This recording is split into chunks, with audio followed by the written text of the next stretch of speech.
Ele acontece, essas atividades, numa escola da periferia de Ribeirão Preto, com alunos do segundo e dos terceiros anos. Eu sou professora de Química, tenho um colega que é de Física e Matemática, e a Alessandra, que também faz parte do projeto aí do programa de pós-graduação em Ensino e História de Ciências da Terra na Unicamp, também faz parte do mesmo grupo, e ela trabalha junto à Secretaria Municipal de Educação numa cidade vizinha, que é Luiz Antônio. Bom, por que desenvolver esses trabalhos, né? Primeiro, não só os adolescentes, mas como foi falado na apresentação anterior, as pessoas não sabem de onde vêm os materiais, como são formados esses materiais, só pensam mesmo na utilização já pronta desses materiais, então eles não têm nenhuma ideia de onde que vem esse ferro, como que é utilizado isso, né, para que serve, mesmo aquelas utilidades básicas, né, muita confusão, quando você pergunta qual é o metal em maior quantidade, né, na crosta terrestre.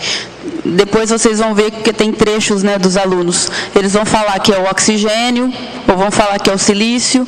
Então, essa diferenciação entre minérios, entre o que é metal, o que não é metal, ainda não está fundamentado, principalmente para esses alunos pesquisados aí.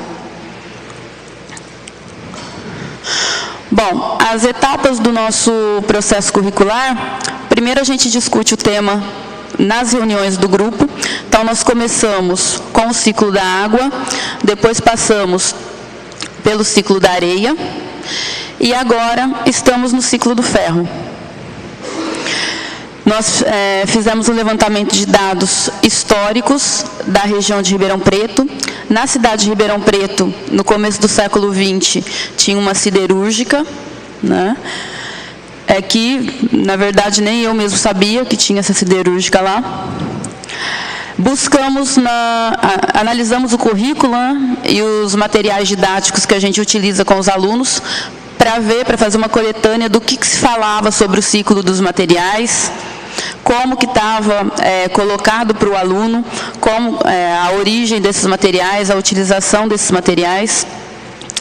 Buscamos vídeos e filmes na internet.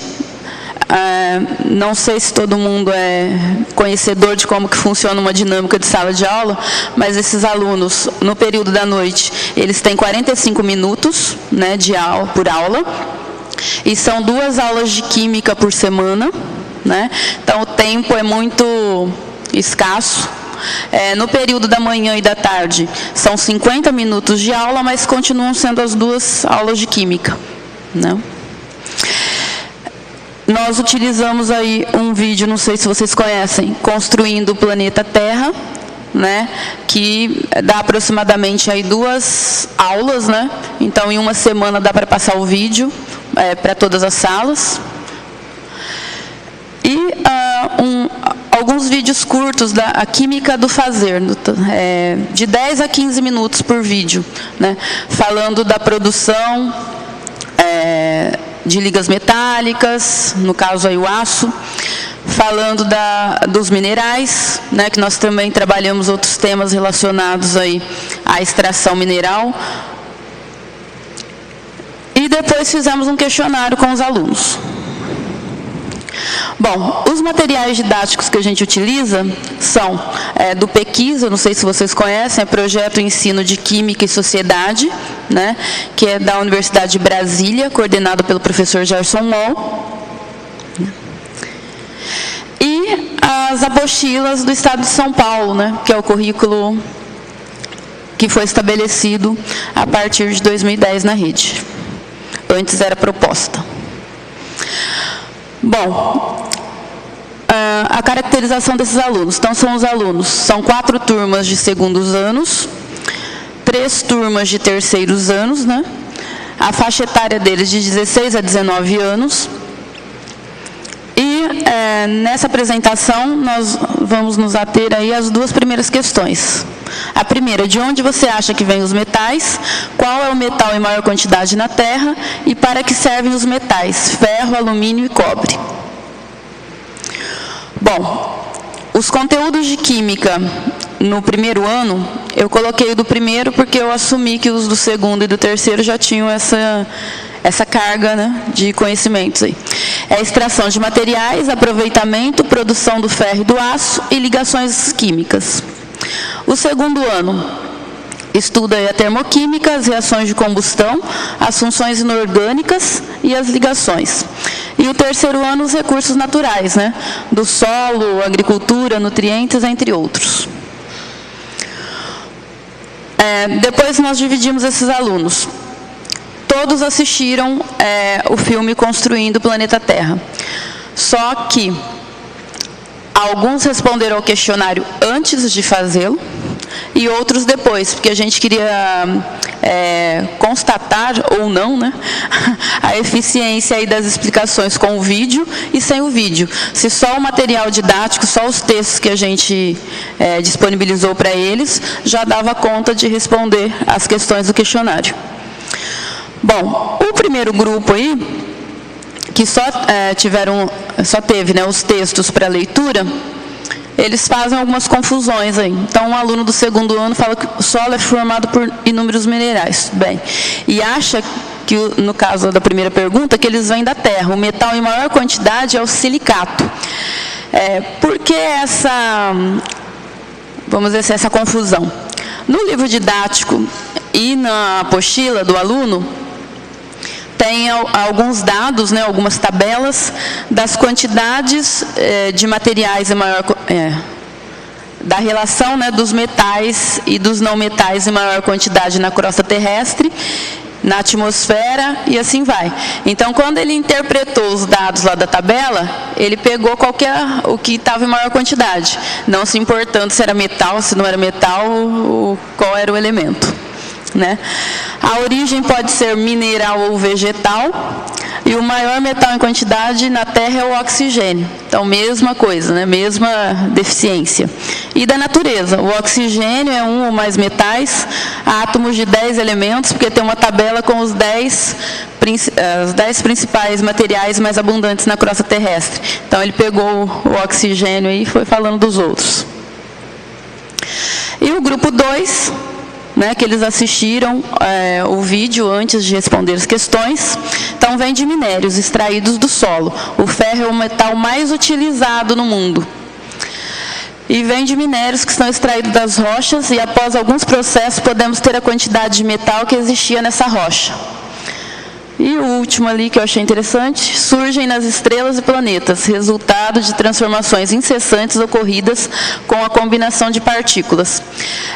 Nesse livro que a gente utiliza, tem essa questão de geociências, né? Ele fala das esferas, ele fala de fusão nuclear, ele fala das estrelas, né? De como que foi formado o planeta a partir do Big Bang, e tem o tempo de formação de cada elemento. Então, além do vídeo, que também conta, né, toda essa história, né, desde do Big Bang até os dias atuais, como que é o planeta, e como que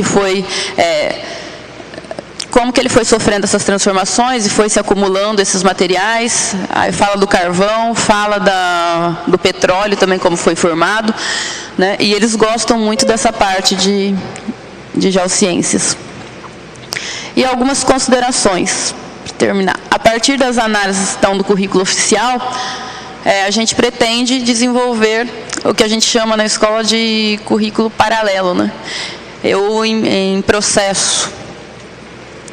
Porque não, a disciplina de química sozinha não dá conta desses inúmeros temas, né, de geociências, de bioquímica. Então, nós temos que trabalhar realmente essa interdisciplinaridade com os outros professores, não só da área de ciências naturais, mas de outras áreas também, para que o aluno tenha um conhecimento mais integrado, né, menos desarticulado.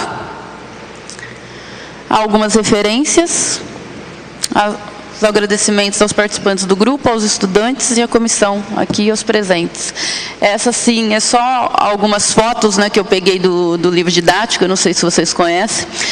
Então, no volume 1, que seria para o primeiro ano, ele tem a parte de agricultura, que é a classificação periódica, ligações químicas, substâncias inorgânicas. Então, à esquerda, nós temos uma árvore, né, e alguns metais e nutrientes que ela precisa. E para que precisa, que é a função de cada um, né? Tem ali o recorte da terra, né, desde do manto até a crosta. E quando ele vai falar de ligações, ele não dá, geralmente os livros didáticos comuns, ele fala do ferro e mostra uma barra de ferro. Vai falar do alumínio e mostra uma latinha de alumínio. Ele não, ele faz ali, ele mostra o mineral, né? Que é mais interessante. Bom,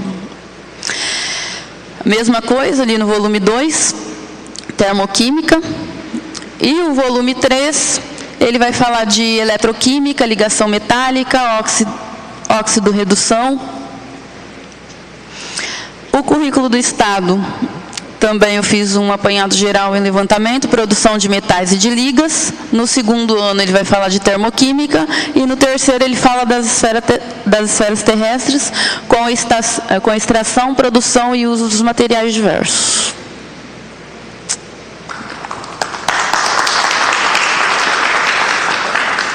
Ana Rosa, obrigado. Temos